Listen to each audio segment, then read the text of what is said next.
They say that the people closest to you hold the sharpest knives. You welcome them into your home, you share your deepest secrets, and you give them your complete, undivided trust. You never expect them to twist the blade when your back is turned.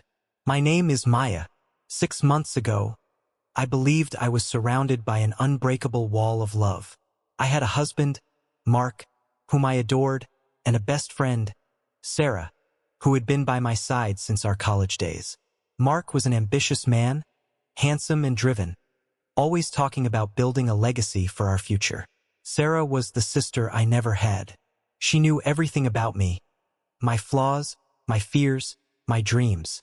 When Mark and I got married, she stood right next to me as my maid of honor, weeping tears of joy, or so I thought. We lived in a comfortable suburban home, the kind of place where neighbors wave to each other and kids ride bikes down the street. I worked as a graphic designer, a stable job that allowed me to work from home and take care of the household while Mark climbed the corporate ladder at his logistics firm. Sarah visited us almost every weekend. We would cook dinner together, watch movies, and talk late into the night. They were the two pillars of my existence. But looking back, the signs were always there. I was just too blinded by love to see them. It started with small things. Mark suddenly began working late on Friday nights, claiming his new promotion required endless meetings. Sarah, who usually called me every single day, became distant, often taking hours to reply to a simple text message. When she did come over, I noticed a subtle change in the air. The laughter felt forced. Whenever Mark walked into the room, Sarah would look down at her hands, or worse, they would exchange brief, unreadable glances that left me feeling strangely excluded in my own living room. I blamed myself at first. I told myself I was being paranoid, that the stress of working long hours was making me imagine things. But my intuition, that quiet voice in the back of your mind that you always try to ignore, knew the truth long before my eyes did. The illusion finally shattered on a freezing rainy evening in November. Mark had called to say he was stuck at a regional conference 2 hours away and would have to stay overnight at a hotel. Sarah had told me earlier that week she was visiting her parents out of town. I was entirely alone in the house, wrapped in a blanket, watching the rain beat against the window pane. That was when I realized Mark had left his personal iPad on the coffee table. It was rare for him to leave his devices behind. Lately, he guarded them like state secrets. As I picked it up to move it to his desk, the screen lit up. Because our devices were synced to the same home network, a series of messages began pouring in real time. The texts were from an unsaved number, but the profile picture made my breath catch in my throat. It was Sarah. I unlocked the screen with shaking fingers. The messages dating back months unfolded before my eyes like a horror script. They weren't just casual texts. They were filled with declarations of love, plans for a future together, and cruel jokes about how clueless I was. The final message sent just minutes ago read, "The hotel room is perfect, darling. I'm so glad we don't have to hide tonight. Mark, when are you finally going to leave her?" And then, Mark's reply popped up on the screen right in front of me. "Very soon, Sarah. I'm just finalizing the paperwork. Once the house is in my name, she'll have nothing left, and we can finally start our real life together." The room spun. The iPad slipped from my hands, crashing onto the hardwood floor with a dull thud. The pain didn't hit me as a wave. It hit me as a violent, physical blow that knocked the air completely out of my lungs. The two people I loved most in the world were not only sleeping together behind my back, they were actively plotting to strip me of my home, my stability, and my dignity. I sat on the floor in the dark for hours, the sound of the pouring rain mocking the silence of my ruined life. The woman who wore my maid of honor dress and the man who promised to protect me till death do us part were currently lying in a hotel bed together, laughing at my expense. I wanted to scream. I wanted to drive to that hotel, rip the doors off their hinges, and confront them in their betrayal. But as the initial shock began to turn into a cold, raging fire inside my chest, a dark realization took over. Confrontation was exactly what they expected. They expected me to cry, to break down, to beg Mark to stay, and to file for a messy, emotional divorce that his expensive corporate lawyers would easily win. They thought I was weak, They thought I was a victim. But as the sun began to rise through the gray clouds of the morning, I wiped the tears from my face. I looked at my reflection in the darkened window. The broken, trusting wife was gone. In her place stood a woman who was going to take everything they valued and burn it to the ground. When Mark returned the next morning, he played his part perfectly. He walked through the front door, yawning, rubbing his eyes, and pretending to be exhausted from his tiring conference. He walked up to me in the kitchen, leaned down and tried to kiss my cheek. "Morning, sweetheart," he muttered, his voice full of calculated warmth. The traffic on the highway was an absolute nightmare. "I missed you." I turned away just enough so his lips missed my skin, pretending to be deeply focused on pouring my coffee. My hands were perfectly steady, a testament to the iron wall I had built around my emotions overnight. "I missed you too, Mark," I said, my tone flat, devoid of any expression. "How was the conference?" "Oh, the usual corporate nonsense," he lied smoothly, opening the refrigerator. "Lots of talking, not much action. I'm just glad to be home." I watched him from behind. I watched the casual way he lied, the complete lack of guilt in his eyes, the ease with which he stepped back into our shared life after spending the night with my best friend. It was terrifying to realize that the man I had lived with for 5 years was a complete sociopath. An hour later, my phone buzzed. It was a text from Sarah. "Hey babe, just got back from my parents' place. It was so boring. Let's get lunch this week. I've missed you so much." Hugs and kisses. A cold shiver ran down my spine. The sheer audacity of her text made me physically sick. She was checking in on me, making sure the coast was clear, ensuring that her knife was still hidden deep in my back without me noticing. Instead of blocking her, instead of screaming at her through the phone, I typed back, "I'd love to, Sarah. I've missed you too. Let's do Thursday." If I wanted to destroy them completely, I had to keep them close. I had to make them believe that their secret was perfectly safe, that I was still the naive, trusting housewife they could manipulate at will. I needed time to find out exactly what Mark meant when he texted her. "Once the house is in my name, she'll have nothing left." The next day, while Mark was at work, I began digging into our finances. Our home had been bought using the money my grandmother had left me. It was my down payment that secured the property. But Mark handled all the mortgage payments and legal documents because he claimed it was easier for his accounting background. As I opened his home office desk drawer, searching through files I had never felt the need to question before, I found a hidden folder tucked behind our tax returns. Inside was a newly drafted legal document, a quitclaim deed for the house. Mark had forged my signature on a document that would legally transfer full ownership of the property to him alone. Attached to it was a letter from a private real estate broker, discussing the rapid sale of our home. He wasn't just planning to leave me. He was planning to sell my house out from under me, pocket the cash, and use my inheritance to buy a new condo downtown with Sarah, leaving me completely homeless and penniless. My hands began to shake, not from sadness, but from pure, unadulterated fury.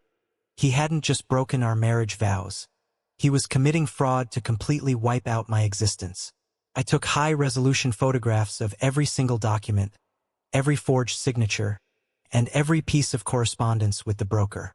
I carefully put everything back exactly as it was, ensuring he wouldn't suspect a thing. That afternoon, I called one of the most ruthless forensic accountants and divorce attorneys in the state, a man named Christian Vance. He was known for dismantling corporate frauds and protecting victims of financial abuse. When I sat down in his office an hour later and laid out the text messages from the iPad and the photos of the forged deed, Christian's eyes narrowed into slits. "This isn't just an affair, Maya," Christian said, tapping his fingers against the mahogany desk. "This is criminal forgery, asset dissipation, and grand larceny. Your husband is trying to commit an outright heist against you. If we play this right, we won't just get you a divorce. We will legally strip him of every single asset he has ever touched." "I don't just want a divorce, Christian," I said, my voice dropping to a dangerous whisper. "I want them to lose everything. I want them to experience the exact moment their future vanishes, just like they did to me." Christian leaned back in his chair, a slow, grim smile spreading across his face. Then we need to build a trap. And we need to let them think they are winning right until the moment the door locks. The next 3 weeks were a masterclass in psychological warfare. To Mark and Sarah, I was the same loving, oblivious Maya. I cooked Mark's favorite meals, I asked about his day, and I even hosted a small dinner party where Sarah sat at our table, drinking my wine, laughing at my jokes, and secretly holding Mark's hand beneath the tablecloth when she thought I was looking into the kitchen. I watched them do it. I stood by the kitchen counter, holding a tray of appetizers, watching their fingers intertwine under the fabric. It was a strange feeling. The pain had completely burned away, leaving behind an icy, crystalline clarity. Every touch they shared, every hidden glance, was just another nail in the coffin I was building for their futures. Meanwhile, behind the scenes, Christian and I were working around the clock. Christian hired a team of private investigators to follow Mark and Sarah. They captured high-definition photographs and video footage of them entering high-end boutiques, kissing in parking lots, and visiting the luxury downtown condo they were planning to buy with my money. But the real breakthrough came from Mark's professional life. Mark was the head of regional logistics at his firm, a company that handled multi-million-dollar shipping contracts for major retail brands. Through our financial digging, Christian discovered that Mark had opened a secret offshore bank account in the Cayman Islands under a shell company name. He wasn't just stealing from me. He was embezzling money from his own employer. Mark had been inflating the costs of shipping routes and pocketing the difference, routing the stolen corporate funds into the same secret account he intended to use for his new life with Sarah.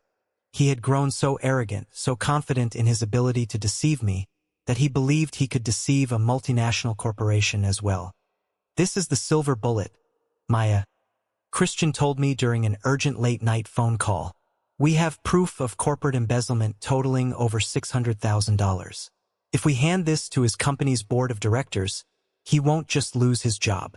He will face federal charges. His career will be permanently destroyed." "Not yet," I said, staring out at the dark city skyline from my living room window. "If we expose him now, he'll panic. He'll try to liquidate the accounts, or he might flee. We need to wait for his ultimate moment of triumph." "What moment is that?" Christian asked. "The annual logistics gala," I replied, a cold smile forming on my lips. "It's in 2 weeks. Mark is scheduled to receive the Executive of the Year award in front of the entire industry, the board of directors, and all their major clients. He's already told me he's inviting Sarah as a special guest of the firm to celebrate his success." "And what do you want to do?" Christian asked, his voice full of anticipation. "I want to give him an audience," I answered softly. "I want everyone who respects him, everyone who built him up, to watch him fall. I want Sarah to see exactly what kind of man she ruined her life for." Over the next 14 days, I moved with absolute precision. I legally transferred all my personal savings out of our joint accounts into a private trust that Mark couldn't touch. I secured the original quitclaim deed with my forged signature and placed it safely in a bank safety deposit box. Christian prepared the emergency divorce filings, the fraud lawsuits, and a comprehensive legal dossier detailing Mark's embezzlement, ready to be delivered to the authorities and the corporate board at the exact right second. Mark had no idea. He was so wrapped up in his own cleverness, so busy picking out expensive suits for his big gala night, that he didn't realize the ground beneath his feet had already been completely hollowed out. He was standing on a tightrope, and I had my hands on the scissors. The night of the Grand Industry Gala arrived. The event was held at the magnificent Horizon Convention Center, a sprawling glass and marble venue that overlooked the shimmering lights of the harbor. The atmosphere was thick with luxury. Ice sculptures melted slowly under purple spotlights, jazz music drifted through the air, and hundreds of high-profile corporate executives walked around in tailored tuxedos and glittering evening gowns. Mark looked like a man who had conquered the world. He wore a designer midnight black tuxedo, his hair slicked back perfectly, his chest puffed out with pride. He spent the first hour shaking hands with the board members, laughing loudly at the CEO's jokes, and acting like the golden boy of the company. Sarah arrived shortly after us, wearing a stunning, low-cut emerald green dress that practically screamed for attention. She walked into the ballroom with an air of superiority, her eyes instantly scanning the room until she found Mark. When she walked over to our table, she gave me a giant, hypocritical hug, her expensive perfume choking my senses.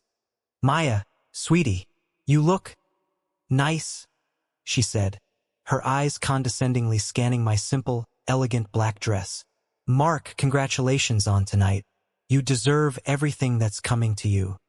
"Thank you, Sarah," Mark said, his voice deep with hidden meaning as he looked at her. "I couldn't have done it without your support." I stood there, playing the part of the proud, quiet wife, nodding along to their thinly veiled double entendres. They thought they were so incredibly clever. They thought they were playing a game of chess against a toddler, when in reality, they had walked straight into a room where the walls were closing in. At 8:30 p.m., the lights in the main ballroom dimmed. The master of ceremonies took to the stage, his voice booming over the high-end sound system. "Good evening, ladies and gentlemen. Welcome to the annual Logistics Achievement Gala. Tonight, we honor the innovators, the leaders, and the men who drive our industry forward.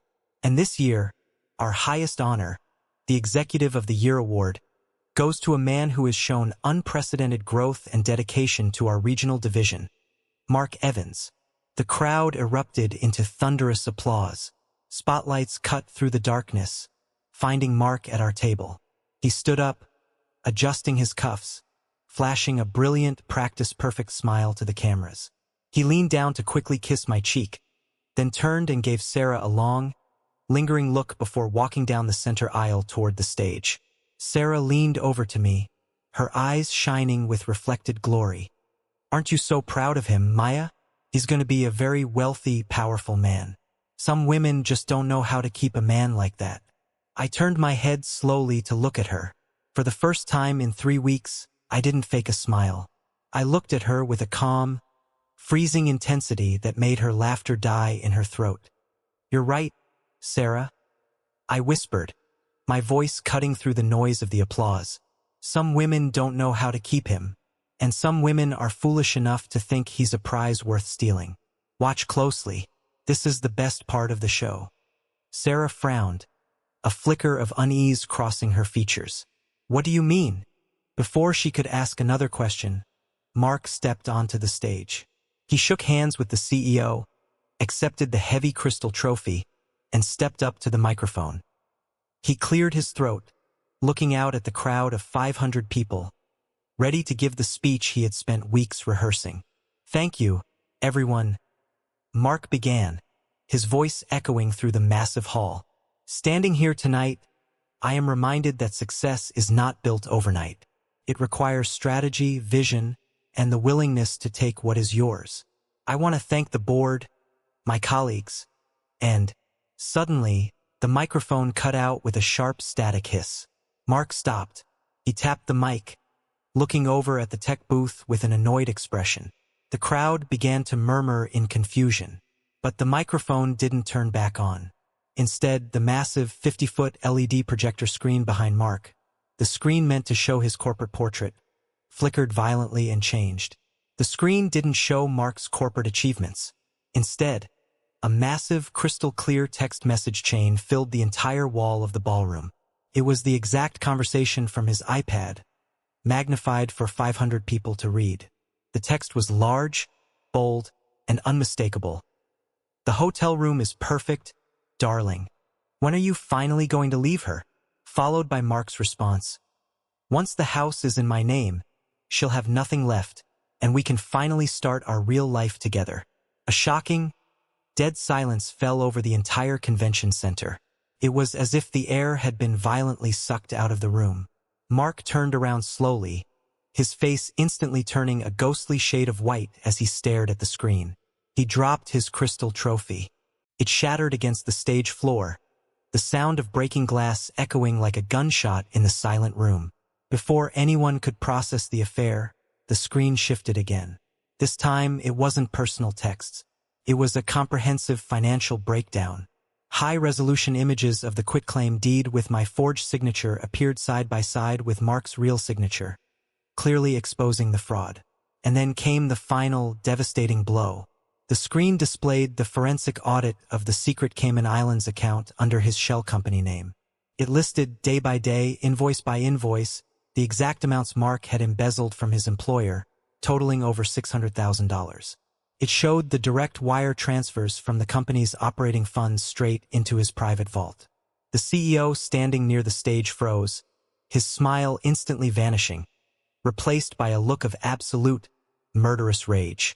The board members stood up from their tables, staring at the screen with wide, horrified eyes. "What is this? Turn it off. Turn it off right now." Mark screamed into the dead microphone, his voice cracking with pure panic. He waved frantically at the tech booth, but the doors to the booth were locked from the inside, guarded by Christian Vance's legal team. Mark turned toward the audience, his hands trembling violently, his perfectly styled hair falling out of place as sweat poured down his face. This is a hack. It's a lie. Someone is trying to ruin me. Maya, tell them this isn't true." I stood up from my table slowly, smoothed down the fabric of my black dress, and walked down the center aisle toward the stage. Every eye in the room followed me. The cameras that were meant to broadcast his acceptance speech turned to focus entirely on my face. I didn't climb onto the stage. I stood at the base of it, looking up at the broken, shivering man who had thought he was a king just seconds ago. "It is entirely true, Mark." My voice carried clearly across the room, amplified by a backup microphone I had been handed by a security guard I had hired. "You forged my signature to steal my home. You slept with my best friend in hotels funded by your company. And you stole over $500,000 from the employers who trusted you. You wanted to build your new life on top of my ruin. But you forgot one simple rule: the truth always outlives the lie." The crowd erupted into a frenzy of gasps, whispers, and shouting. Mark looked like he was suffocating. He looked toward his boss, his hands open in a desperate plea. "Sir, please let me explain," Mark begged. The CEO didn't let him finish. He stepped forward, picked up the microphone from the podium, and looked down at Mark with cold disgust. "You are terminated effective immediately, Mark. Do not go back to your office. Do not contact anyone in this firm. The police are already on their way to the lobby." Mark dropped to his knees right there on the stage, completely broken, stripped of his pride, his career, his status, and his freedom in front of the entire industry he had tried so hard to impress. While Mark was collapsing on stage, I turned my attention to the other snake in the grass. Sarah was still sitting at the table, her face completely drained of color, her eyes darting around the room as people from neighboring tables stared at her with open hostility and disgust. She realized that her reputation, her social standing, and her entire life were instantly ruined. In high society corporate circles, being exposed as a home-wrecking thief who helped forge legal documents is a social death sentence. She saw me walking back toward the table, and she stood up, her hands shaking so hard she spilled her champagne across the white linen. Maya, please," she stammered, tears streaming down her face, ruining her expensive makeup. "I'm sorry." "He manipulated me too. He told me he didn't love you anymore. He told me the marriage was over. Please don't do this to me." "You stood at my wedding, Sarah?" I said, my voice as cold as ice, completely unbothered by her tears. "You wore my maid of honor dress. You sat in my house, ate my food, and smiled in my face while planning to leave me with nothing.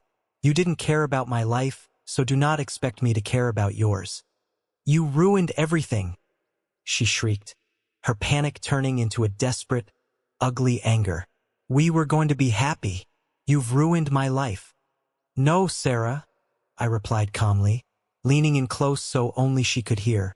"You ruined your own life the moment you decided that my betrayal was your path to happiness. Enjoy the consequences." Two police officers in crisp uniforms walked into the ballroom, marching straight up the stage stairs. They lifted Mark from his knees, pulled his arms behind his back, and snapped heavy silver handcuffs around his wrists. The heavy metallic click of the cuffs echoed through the room like a final judgment. They marched him down the stage and out through the ballroom doors, his head hanging low. A disgraced criminal paraded past the very clients he had tried to swindle. Sarah fled right behind them, covering her face with her hands as people whispered and pointed at her green dress. She was completely alone. The wealthy, powerful man she thought she had stolen was now a bankrupt felon, and she was left with nothing but the shame of her exposed actions. The next morning, the legal dominoes fell with terrifying speed. Because Christian had filed the emergency motions under seal the day before, a judge had already signed an order freezing every single bank account associated with Mark, including the offshore Cayman account. Mark couldn't even afford to post bail. He had to rely on a public defender to handle his initial arraignment. His company filed formal criminal charges for grand larceny and corporate fraud.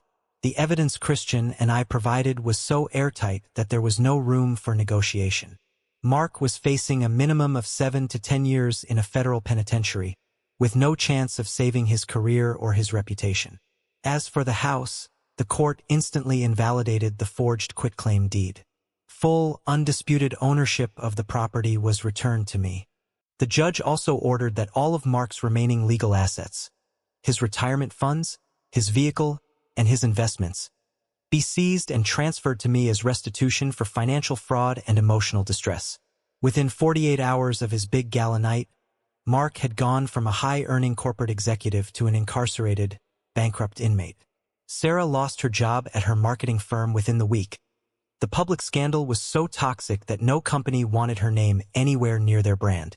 She was forced to pack her bags and move out of the city entirely, returning to her parents' small town in complete disgrace.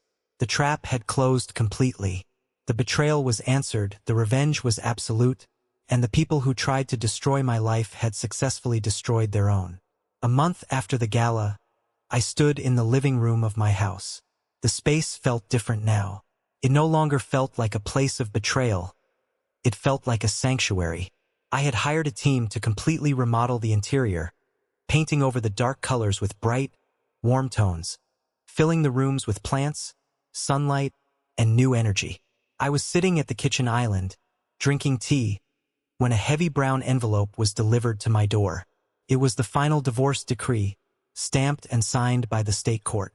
I opened it, reading the words that legally severed my connection to Mark Evans forever. I didn't cry. I didn't feel a sudden rush of anger. I just felt a deep, profound sense of relief, like a heavy iron cage had finally been lifted from my shoulders. My phone rang. It was an unknown number from the county correctional facility. I knew it was Mark.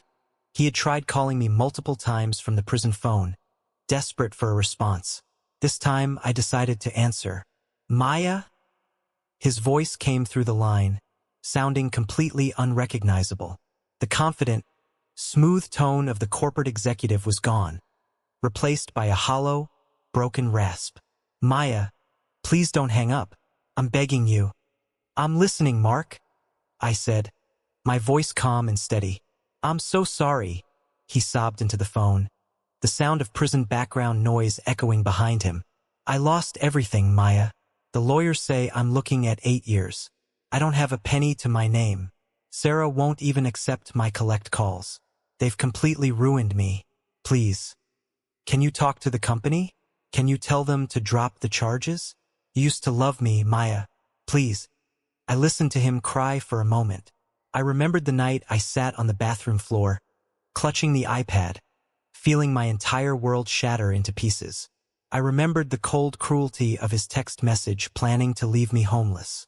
"I did love you, Mark," I said softly. "I loved you with everything I had. But you made a mistake. You thought my kindness was weakness. You thought you could commit crimes against me and my family's legacy, and that I would just sit back and weep. I didn't ruin your life, Mark. You did. You embezzled the money. You forged the deed. You broke the law. I just made sure you had to face the consequences of your own choices. Maya, please, have mercy." He pleaded, his voice breaking. "Mercy is for mistakes, Mark," I replied firmly. "What you did was a calculated execution of my life. Goodbye." I hung up the phone, walked over to my computer, and permanently blocked the facility's number. I took a deep breath, looking out the large glass windows into the backyard, where the first spring flowers were beginning to bloom through the melting snow. The battle was over. The revenge was complete. I had not only protected my inheritance and my home, but I had also reclaimed my identity. I was no longer the victim of a shocking betrayal. I was the author of my own survival. I had taken the worst hand life could deal me and used it to build an unshakable, independent future that no one could ever take away from me again. Going through an experience like this changes the way you look at human nature. It strips away the naive belief that everyone has a good heart, forcing you to realize that there are people in this world who will gladly set your house on fire just to warm their hands by the flames. But the most important lesson I learned didn't come from their cruelty. It came from my own strength. When you are deeply betrayed by the people you love, your initial instinct is to believe that you are broken, that you are a failure, or that you did something to deserve the pain. But that is the ultimate lie of the manipulator. Their actions were never a reflection of my value. Mark's greed and Sarah's envy were reflections of their own hollow, broken characters. They couldn't build their own happiness, so they tried to steal mine. And in doing so, they triggered a fundamental law of the universe, the law of cause and effect. You cannot sow seeds of deceit, fraud, and cruelty and expect to harvest a life of peace and luxury. Every lie you tell creates a debt that must eventually be paid to the truth. Mark and Sarah thought they were running a brilliant race, completely unaware that the finish line they were sprinting toward was a cliff of their own creation. Today, my life is filled with an authentic, unshakable peace. I still work as a graphic designer, but my business has doubled because I poured all my energy and focus into my passion. I surround myself with friends who show up with honesty, who value loyalty, and who understand that trust is a sacred bond, not a tool to be weaponized for personal gain. I don't look back on Mark and Sarah with hatred anymore. Hatred requires emotional energy, and they are no longer worth a single second of my time. Instead, I look back on that chapter of my life as a fiery crucible that burned away my naivety and left behind a woman made of pure, unbreakable steel.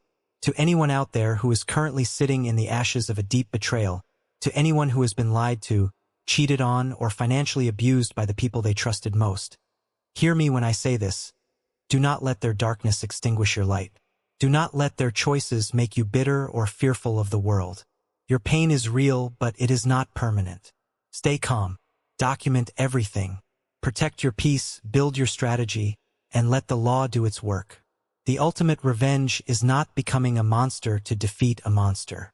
The ultimate revenge is moving forward, standing tall, and building a life so incredibly beautiful, honest, and successful that their memory becomes nothing more than a distant, insignificant shadow in the brilliant story of your triumphs. Live your life with an open heart but a watchful eye. Walk with absolute integrity, and always remember, those who try to destroy you will ultimately find themselves standing entirely alone in the ruins of their own design, while you rise higher than they ever thought possible.